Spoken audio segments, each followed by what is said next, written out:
মৌলানা বদরুদ্দিন আজমল বলছে, আমরা আসামে সরকার গঠন করব। তখন হিমন্ত বিশ্ব শর্মা আর থাকবে না।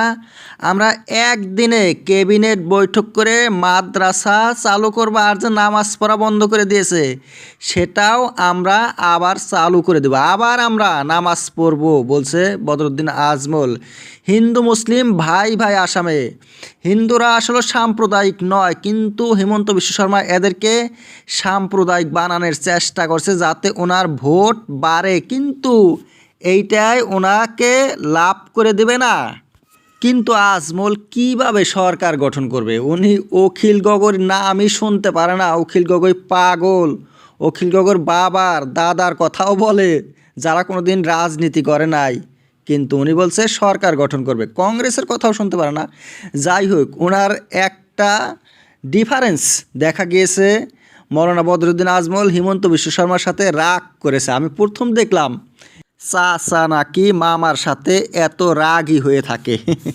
আজমল বলছে হিমন্তর কানেকশন রয়েছে বিশ্ব হিন্দু পরিষদের সাথে, বজরং দলের সাথে। ওই জন্যে উনি মুসলমানদের বিরুদ্ধে একটা একটা করে কাজ করে চমক সৃষ্টি করতে চায়। উনি মুসলমানদের বিরুদ্ধে কাজ করে খুব ভালো পায় হিমন্ত বিশ্ব শর্মা। কিন্তু একে আমরা বিদায় দিয়ে দিব, রাখবো না। মামায় নামাজ অফ করে দিয়েছে, ওই জন্য চাচার এত রাগ। কিন্তু চাচা কি বলছিল যখন গৌরব গগৈ নামাজ পড়ছিল? বলছিল গৌরব গগৈ এখন মুসলিম হয়ে গেছে, গৌরব গগৈকে জোরহাটে আর ভোট দেবেন না, যারা হিন্দুরা ভোট দেবেন না। আর সেই আজমল সাহ আজকে নামাজের পক্ষে এমন কথা বলছে, একদম ঘুরে গেছে। তার মানে শিক্ষাটা পেয়েছে। এই ধুবড়িতে যে হেরেছে কত ভোটে জানেন কি? সারা ভারতে রেকর্ড করেছে উনি যে ভোটে হেরেছে। হেমন্ত বিশ্ব শর্মারও ভালো লাগে নাই এই যে অখিল আর গৌরব যে নামাজ পড়েছে ঈদের মধ্যে।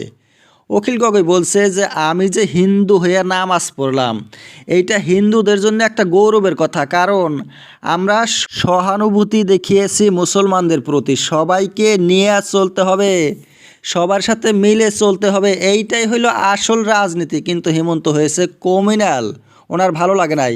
উনি বলছে আমি নাম ঘরেও গিয়েছিলাম। হিমন্ত কয়টা নাম ঘরে গিয়েছে? আমি 10টা নাম ঘরে গিয়েছিলাম ঈদের নামাজের আগে। আমি বিহু নাচও দিতে পারি। হিমন্ত পারবে আমার মতো বিহু নাচ করতে? হিমন্ত কি নাচে? ওইটা তো কোনো নাচই না।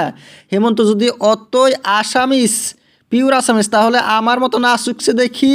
এইটা হয়েছে যদি না পারে 2 নম্বর আসামিস হিমন্ত বিশ্ব শর্মা, বলছে অখিল গগৈ। হিমন্ত বিশ্ব শর্মার এক পার্টনার জয়ন্ত মল্ল বড়ুয়া, উনিও বলছে যে গৌরব গগৈ কি মুসলমানই হয়ে গেল নাকি? উনি যেভাবে নামাজ পড়ছে একদম পিওর মুসলমানদের মতো কায়দা কৌশল অবলম্বন করে যে নামাজ পড়ছে, তাতে আমার সন্দেহ হয়েছে যে উনি হিন্দু ধর্মটা বাদ দিয়ে কি মুসলমান হইল। জয়ন্ত মল্ল বড়ুয়া বলছে। যাই হোক, বদরুদ্দিন আজমল বলছে হিমন্ত বিশ্ব শর্মা যা কিছু করছে হিটলারও এমন করে নাই। একটা একটা করে হিন্দু মুসলমানদের মধ্যে বিরোধ বাজিয়ে দিচ্ছে। কেমন হিটলারগিরি দেখেন, হিটলারের চেয়েও বেশি হয়ে গেছে হিমন্ত বিশ্ব শর্মা। আমরা কি করব সব মুখ্যমন্ত্রী হিমন্ত বিশ্ব শর্মার কাছ থেকে শুনতে হবে বলছে আজমল। আমরা কি খাবো, কি পরবো, এইগুলাও মুখ্যমন্ত্রীর কাছ থেকে শুনতে হবে। কোথায় পড়াবো, মাদ্রাসায় পড়াবো না ডাক্তার ইঞ্জিনিয়ার বানাবো, সেইটা মুখ্যমন্ত্রীর কাছ থেকে শুনতে হবে। তাহলে কেমন মুখ্যমন্ত্রী? এই মুখ্যমন্ত্রী আর থাকবে না। কিন্তু কিভাবে থাকবে না? আজমল একাকী হিমন্তকে সরিয়ে দিতে পারবে। কংগ্রেসের নাম শুনতে পারে না আজমল, অখিল গগৈকে দেখতে পারে না, আর উনি বলে হিমন্তকে সরাবে কিভাবে?